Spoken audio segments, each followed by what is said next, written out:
Comenzamos un nuevo episodio del Mentalista con Lisbon entrando a una oficina casi vacía que está siendo desalojada mientras el resto del equipo espera junto a Abbott. Patrick es el único ausente. El ambiente se siente pesado y tenso después de todo lo que pasó con Bertram y la caída del CBI. Abbott reúne a todos y les informa que el FBI hablará con cada miembro del equipo por separado. También les aclara que tienen derecho a un abogado.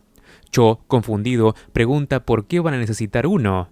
Y Abbott responde que quizás ellos también sean criminales, considerando que su jefe, Bertram, lo es.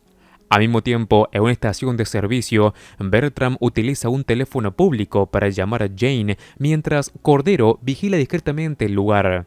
La conversación apenas comienza cuando un policía que acababa de entrar reconoce a Bertram. Antes de que pueda sacar su arma, Cordero le dispara sin dudarlo y lo mata en el acto. Bertram abandona la estación con total frialdad, dejando el teléfono descolgado, mientras Jane sigue escuchando del otro lado de la línea. Mientras tanto, un grupo de agentes registra el ático donde creen que Jane se oculta, aunque no encuentran nada.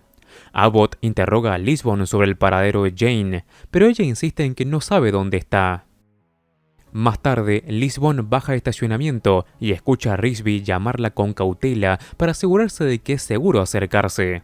Para su sorpresa, Cho y Van Pelt salen del auto escondidos junto a él. Van Pelt explica que están ocultándose porque el FBI los busca después de las acciones de Bertram en la gasolinera. Lisbon intenta tranquilizarlos, diciéndoles que todavía no existen órdenes de arresto contra ellos. Cuando preguntan por Jane, ella responde que es mejor que no sepan dónde está, y le recuerda que Jane ya no es su jefe. Aún así, Cho insiste en saber dónde se encuentra. Jane está sentado en un parque alimentando palomas como si todo el caos que lo rodea no existiera. Lisbon llega hasta él y le informa que Abbott ya emitió una orden de captura en su contra. Jane prácticamente no le da importancia. Le cuenta sobre la llamada de Bertram y asegura que espera que vuelva a comunicarse porque la conversación se interrumpió de manera abrupta. También sabe que el FBI tiene su teléfono intervenido, pero no puede deshacerse de él hasta recibir esa llamada. Lisbon sospecha que Bertram quiere tenderle una trampa y deja claro que Jane también lo sabe. En ese instante el teléfono suena. Es Bertram de nuevo. Patrick le dice rápidamente que el móvil no es seguro y corta la llamada. Inmediatamente se acerca un ciclista y le ofrece $300 a cambio de su teléfono. Con el nuevo móvil intenta llamar a Bertram y ambos acuerdan reunirse.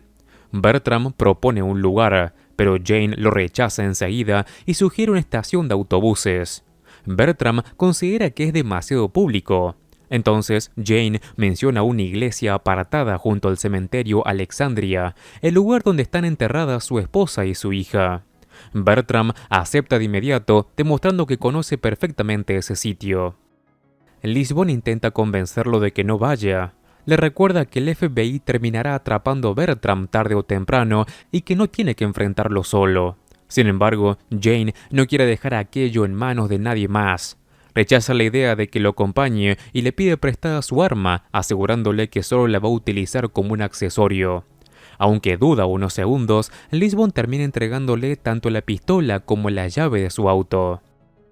Lisbon ve a dos policías hablando con el ciclista que Patrick Jane abordó minutos antes. Jane logra marcharse antes de que lo identifiquen, pero poco después varias patrullas le cierran el paso. Rodeado de oficiales apuntándole con las armas, Jane sale lentamente del auto de Lisbon y se tira al suelo. Intenta negociar con Abbott pidiéndole solo una hora y prometiendo entregarse después, aunque enseguida cambia de idea. Lisbon interviene y le pide a Abbott que confíe en ella, jurando que traerá de vuelta a Jane, pero Abbott se niega rotundamente. La insistencia de Lisbon hace que Abbott comprenda que organizaron algún tipo de plan con Bertram. En ese momento aparecen Cho, Risby y Van Pelt. Cho exige que dejen ir a Jane, pero Abbott responde que el CBI ya no existe y que ellos están actuando ilegalmente, haciéndose pasar por agente de la ley. El equipo, desconfiando de todo el mundo desde que descubrieron la existencia de la asociación Blake, comienza a cuestionar incluso a Abbott. Le exigen que demuestre que no forma parte de esa organización. Lisbon señala que si Smith es miembro, cualquiera podría hacerlo, incluido él. Según ellos, proteger a Jane ahora es su deber. Cuando Abbott da un paso hacia Lisbon, los tres agentes sacan sus armas y apuntan directamente a los agentes del FBI. La tensión estalla por completo. Finalmente, Abbott cede y deja marchar a Jane, aunque inmediatamente ordena arrestar al resto del equipo. Antes de llevárselos, revela que colocaron un dispositivo de rastreo en el coche de Lisbon y que gracias a eso encontraron a Patrick Jane. Este último aprovecha la oportunidad y escapa en el automóvil. Poco después nota una patrulla que lo sigue. Consigue despistarlo momentáneamente y llega hasta un pequeño restaurante de carretera, donde convence a unos jóvenes de que cuiden el auto por unos minutos mientras él desaparece por una esquina. Sin embargo, apenas se marcha, los chicos roban el vehículo y huyen con él. Jane se esconde detrás de un árbol mientras ve pasar la policía persiguiendo el coche equivocado. Cuando el camino queda libre, intenta parar autos para conseguir transporte. El primero no se detiene, pero finalmente alguien acepta llevarlo. Mientras tanto, el equipo permanece retenido junto a Abbott dentro de un vehículo policial. La tensión entre todos sigue aumentando y Van Pelt no puede ocultar su frustración porque el FBI se niega a decirles qué está pasando realmente. Discute con Risby, irritada por la manera en la que parece cooperar con Abbott, hasta que Lisbon interviene para calmarlos antes de que la situación se vaya aún más. En medio del trayecto, Abbott recibe un informe sobre un posible avistamiento del auto de Lisbon. Sin perder el tiempo, ordena seguir la pista, pero poco después otro agente le comunica que dentro del vehículo solo había unos adolescentes y que el sospechoso escapó. Abbott vuelve a preguntarle dónde creen que esté Jane, aunque tanto Lisbon como Risby responden sinceramente que no lo saben. Furioso, Abbott se baja del coche para continuar organizando la búsqueda, y apenas se aleja Cho, molesto, le reprocha a Risby que siga llamándolo señor como si todavía confiara en él. Patrick Jane finalmente llega al lugar acordado para reunirse con Bertram. El sitio es aislado, silencioso y cargado de recuerdos dolorosos para él, ya que se encuentra junto al cementerio donde descansan Angela y Charlotte. Antes de entrar a la iglesia, Cordero le corta el paso y le exige revisarlo para comprobar que no lleve ninguna arma. Durante el registro, encuentra la pistola que Lisbon le había dado y se la quita inmediatamente. Solo entonces le permite entrar. Dentro de la iglesia, Bertram lo espera sentado en medio de la oscuridad. Jane entra con cautela, observando cada rincón antes de acercarse. Bertram intenta convencerlo de que no es Red John, pero Jane no le cree ni por un instante.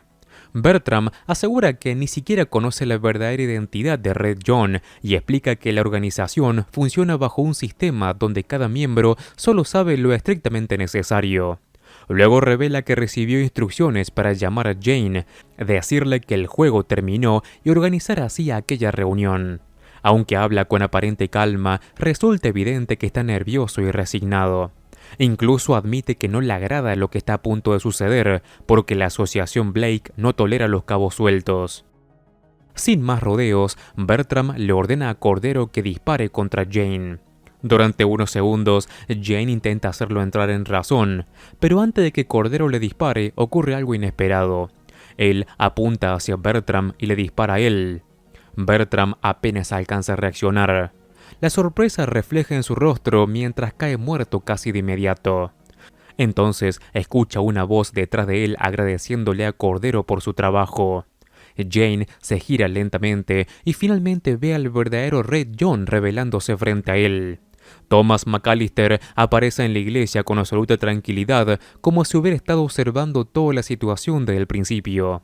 Ordena a Cordero que se retire y luego se acerca a Jane con una sonrisa serena. Jane, lejos de mostrar sorpresa total, también sonríe ligeramente al comprender que por fin tiene delante de él al hombre que ha perseguido durante tantos años. Mientras tanto, dentro del vehículo policial, Van Pelt continúa perdiendo la paciencia porque nadie del FBI le explica nada. La tensión emocional entre ella y Risby sigue creciendo hasta que Lisbon vuelve a intervenir para evitar otra discusión. En paralelo, Abbott intenta descubrir dónde Jane planeó encontrarse con Bertram. Poco a poco empieza a unir las piezas y cuando Rigsby confirma que la esposa de Jane está enterrada en el cementerio Alexandria, Abbott comprende inmediatamente el lugar al que Patrick Jane se dirige. Sin perder el tiempo, ordena movilizar a todo el FBI hasta allá. En la iglesia, Red John comienza a hablar con Jane como si estuvieran teniendo una conversación pendiente de hace muchos años. Explica que mató a Bertram porque ahora todo el mundo cree que él era Red John y considera que es un final perfecto. Bertram y Patrick Jane muertos juntos, cerrando el caso para siempre y sin dejar preguntas. Luego demuestra otra de sus habilidades más perturbadoras, cambiando completamente el tono de su voz delante de Jane para recordarle hasta qué punto ha sido capaz de manipular a todos. Red John asegura que sabe que Jane tiene muchas preguntas y le ofrece responderlas, pero Jane lo sorprende al decir que no tiene ninguna. Para él, Red John no es más que un sociópata perverso y miserable con delirios de grandeza. Sin embargo, McAllister no comparte esa visión. Habla con orgullo sobre la organización que creó y sobre el inmenso poder que llegó a tener mientras permanecía invisible para todos. Le fascina la idea de controlar personas desde las sombras sin que nadie sospeche de él. Jane continúa insultándolo y despreciándolo, pero Red John responde diciendo que su arrogancia y su desprecio por los demás fueron precisamente la razón por la que su esposa y su hija murieron. Según él, Jane siempre creyó ser más inteligente que todos sin darse cuenta de quién tenía realmente delante. Jane admite que no sabe exactamente cómo Red John obtuvo la lista de sospechosos, aunque sí logró entender cómo organizó la falsa explosión donde supuestamente había muerto. Entonces comienza a reconstruir todo el plan delante de él. Patrick Jane explica que hubo dos explosiones distintas. Primero se utilizó una bomba de impacto para generar caos y desorientación. Después, una segunda explosión letal fue activada únicamente cuando Bertram, Smith y él ya habían sido alejados del lugar, provocando así la muerte de Stiles y Hafner. Red John confirma que todo ocurrió exactamente así. Jane continúa deduciendo que Partridge, gracias a su trabajo, tuvo acceso a la base principal de ADN y cambió las muestras de Red John por las de otro cadáver preparado previamente. Era el cuerpo que luego apareció junto a Stiles y Hafner para fingir la muerte definitiva de Red John. Después de exponer toda la verdad, Jane le dice que quiere mostrarle algo. Red John acepta con curiosidad, convencido de que todavía controla la situación. Jane coloca discretamente migas de pan sobre la mano de McAllister y segundos después libera una paloma que se lanza violentamente contra él. El ataque toma completamente desprevenido a Red John, que retrocede aterrorizado mientras intenta apartar al ave. Aprovechando el caos, Jane saca un arma escondida debajo de un banco de la iglesia y le dispara a Red John. En ese mismo instante, Cordero entra corriendo para ayudarlo, pero Jane también le dispara y lo mata antes de que pueda reaccionar. Con Red John herido y tendido en el suelo, Jane revela que el error fatal fue precisamente esa explosión. Aquello le hizo comprender que la verdad era demasiado obvia y que por lo tanto la respuesta correcta debía ser exactamente lo contrario a lo evidente. Red John, herido y debilitado, comienza a suplicarle a Jane que no lo mate. Intenta apelar a la conciencia de Jane, diciéndole que es un buen hombre y que cargar con un asesinato lo perseguirá para siempre. Sin embargo, Jane ya no muestra dudas ni compasión. Después de tantos años de obsesión, dolor y búsqueda, finalmente tiene delante de él al hombre que destruyó su vida, y lejos de vacilar, parece disfrutar cada segundo de este momento.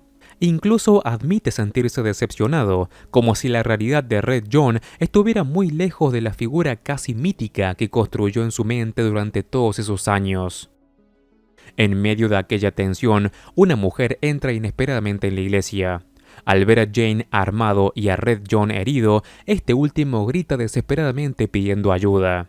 Jane intenta convencerla de que se vaya, asegurándole que es policía, pero la mujer no le cree. En realidad, ella forma parte de la red de Red John y aprovecha la distracción para acercarse lentamente a Jane. Cuando está lo suficientemente cerca, intenta cortarle la garganta con un cuchillo escondido. Él reacciona de inmediato y logra reducirla con facilidad, aunque ese breve descuido le da tiempo a Red John para levantarse y escapar tambaleándose fuera de la capilla. Patrick Jane recoge entonces el arma de Cordero y sale tras él sin perder un segundo. Mientras tanto, Abbott continúa intentando reconstruir el movimiento de Jane y descubrir dónde se organizó aquella reunión. Finalmente, todas las piezas encajan cuando Risby confirma que la esposa de Jane está enterrada en Alexandria Cemetery. El FBI se moviliza inmediatamente hacia el lugar. Decenas de agentes llegan al cementerio y comienzan a rodear la zona, mientras Abbott organiza la entrada a la iglesia. En medio del caos, la mujer que intentó atacar a Jane logra alejarse discretamente del lugar y desaparece a pie antes de que alguien consiga detenerla. Red John, herido y cada vez más desesperado, atraviesa una cerca y termina irrumpiendo violentamente una casa después de romper una puerta de vidrio. Jane entra detrás de él y le dice a la dueña de la casa que es policía antes de arrebatarle el teléfono para pedir ayuda. Sin embargo, en lugar de contactar al FBI, tira el aparato y continúa la persecución por su cuenta. No quiere compartir ese momento con nadie. Después de tantos años, aquello ya no se trata de justicia ni de capturar a un criminal. Para Jane, todo se volvió algo profundamente personal. En la iglesia, Abbott encuentra finalmente el cadáver de Bertram. Poco después llegan más agentes del FBI y el lugar queda completamente acordonado mientras comienzan a asegurar la escena. Todo apunta a que la verdad sobre Red John está a punto de salir finalmente a la luz, aunque Patrick Jane todavía sigue desaparecido. Lejos de ahí, Red John corre como puede hacia una zona cercana a un arroyo. La sangre que pierde lo debilita cada vez más hasta que finalmente ya no puede continuar. Exhausto y temblando, cae al suelo incapaz de seguir huyendo. Patrick Jane aparece pocos segundos después y camina lentamente hacia él, mientras Red John, completamente aterrorizado, intenta llamar al 911 con su teléfono. Jane le arrebata el móvil y lo lanza lejos antes de colocarse encima de él. Desesperado, Red John intenta salvarse por última vez asegurándole que realmente es psíquico y que por eso conocía la lista de sospechosos. Patrick Jane no le presta atención. Todo aquello ya dejó de importarle. Entonces comienza a estrangularlo lentamente y le pide que responda parpadeando. Le pregunta si se siente arrepentido por haber asesinado a su esposa y a su hija. Red John parpadea 2 veces indicando que sí. Parece satisfecho con esa respuesta y luego le pregunta si tiene miedo de morir. Una vez más, Red John parpadea 2 veces. Después de escuchar aquello, Patrick Jane termina de estrangularlo hasta matarlo. Finalmente, Red John muere ahí mismo, junto al arroyo, mientras Jane respira agitadamente intentando asimilar lo que acaba de hacer. Durante unos segundos permanece completamente inmóvil, como si no supiera qué sentir después de dedicar tantos años exclusivamente a ese momento. Luego intenta recuperar la calma y coloca el arma en la mano de Red John para así alterar la escena antes de marcharse. Mientras tanto, en la oficina vacía donde todo comenzó, Lisbon permanece junto al resto del equipo y a algunos agentes del FBI. Mullins también está ahí observando la situación. De pronto, el teléfono de Lisbon comienza a sonar. Ella intenta acercarse, pero un agente le advierte que no lo haga. Aún así, escuchan el mensaje de voz que Jane deja de un teléfono desechable. Con una voz tranquila y agotada, Jane le dice a Lisbon que todo terminó y que finalmente mató a Red John. También le asegura que está bien y admite que va a extrañarla. Después de colgar, arroja el teléfono lejos y continúa caminando solo. Poco a poco comienza a correr, alejándose de todo mientras desaparece en la distancia. Por primera vez en muchos años, su búsqueda de venganza finalmente ha terminado. Y con esto termina este episodio. Antes de acabar con este video, te cuento que si te gusta El Mentalista, en el canal tengo un montón de videos similares, ya que estoy viendo y resumiendo toda la serie completa. Así que te invito a que entres al canal y encuentres la lista con todos los episodios ordenados. Como siempre, me ayudas muchísimo al dejar un like y si querés, suscríbete así no te perdés nada de mi contenido. Un saludo, Master Movies.